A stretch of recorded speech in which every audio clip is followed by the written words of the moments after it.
प्रधानमंत्री नरेंद्र मोदी ने बुधवार को दिल्ली में सेंट्रल विस्टा प्रोजेक्ट में शामिल 10 बिल्डिंग ग्रुप में से एक कर्तव्य भवन नंबर 3 का उद्घाटन कर दिया। कर्तव्य भवन 3 2019 में शुरू किए गए सेंट्रल विस्टा प्रोजेक्ट का एक अहम हिस्सा है, जिसमें केंद्र सरकार के कई प्रमुख मंत्रालयों के दफ्तर शिफ्ट होंगे। इन 10 बिल्डिंग में विभागों, मंत्रालयों के साथ साथ बेहतर कोऑर्डिनेशन के साथ कार्य किया जा सके, तेज वर्किंग, आसान वर्किंग कल्चर डेवलप हो सके, इसकी तैयारी। केंद्र सरकार के कई अहम मंत्रालय 1950 से 1970 के दशक के बीच बने शास्त्री भवन, कृषि भवन, उद्योग भवन और निर्माण भवन जैसी पुरानी इमारतों में अभी तक संचालित हो रहे हैं। नई बिल्डिंग में 7 फ्लोर हैं और इनमें ये सारे दफ्तर एक साथ आ पाएंगे।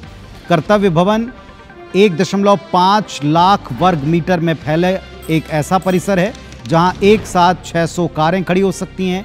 योग रूम है, मेडिकल रूम है, कैफे, किचन, हॉल, वो सारी फैसिलिटीज़ हैं आज के दौर में जो किसी दफ्तर में होनी चाहिए। कर्तव्य भवन में 24 कॉन्फ्रेंस रूम है और कर्तव्य भवन नंबर 1 और 2 ये अभी कंस्ट्रक्शन इसका जारी है। बहुत जल्द इसकी भी शुरुआत होगी और ऐसे कुल 10 ब्लॉक्स बनने हैं, 10 बिल्डिंग बननी है, जिनमें से आज नंबर 3 बिल्डिंग का शुभारंभ हो गया। अब आपको ये भी बताते हैं कि जिस कर्तव्य भवन को और जिस प्रोजेक्ट को 2019 में शुरू करके आज जिसका पहला फेज पूरा हुआ है, ये भले ही नंबर 3 की बिल्डिंग है, लेकिन जब ये सारा प्रोजेक्ट उठ खड़ा होगा तो क्या क्या नया देखने को मिलेगा।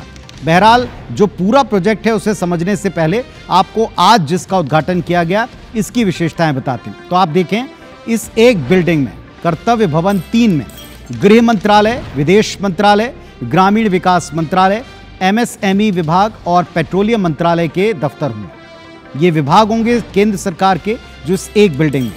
अगर कर्तव्य भवन 3 की सुरक्षा को आप देखें, जो सबसे ज़रूरी है आज के दौर में, इसमें integrated command and control system लगाया गया है, इंडोर आउटडोर सीसीटीवी कैमरों से लैस है, एंट्री पॉइंट पर मेटल डिटेक्टर्स लगाए गए, बैग स्कैनर के द्वारा जांच होगी, एक्सरे स्कैनर, गाड़ियों की स्कैनिंग सिस्टम, हर कुछ वो फैसिलिटी जो आज के दौर में किसी की सुरक्षा तय करती है, वो सारे मानक यहाँ रखे गए।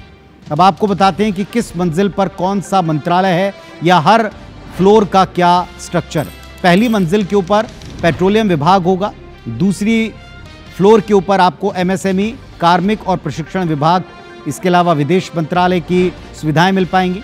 चौथी, 5वीं और 6ठी मंजिल पर गृह मंत्रालय के दफ्तर होंगे। 5वें फ्लोर के बाद केंद्रीय गृह मंत्री अमित शाह का ऑफिस है। 6वें फ्लोर के ऊपर इंटेलिजेंस ब्यूरो का एक ऑफिस है। तो ये इस पूरी बिल्डिंग का स्ट्रक्चर है, जिस बिल्डिंग के साथ में ये जोड़ा जा रहा है कि आधुनिकतम स्ट्रक्चर, सुरक्षा फैसिलिटी और आने वाले वक्त की ज़रूरतों का, कई सालों की ज़रूरतों का ख्याल इस एक में रखा गया। तो ये उम्मीद करते हैं कि ये वाकई मील का पत्थर साबित होगा। ये कर्तव्य भवन कुछ नए भवन और सामान्य इंफ्रास्ट्रक्चर नहीं है। अमृत काल में इन्हीं भवनों में विकसित भारत की नीतियां बनेगी। यहीं से राष्ट्र की दिशा तय होगी।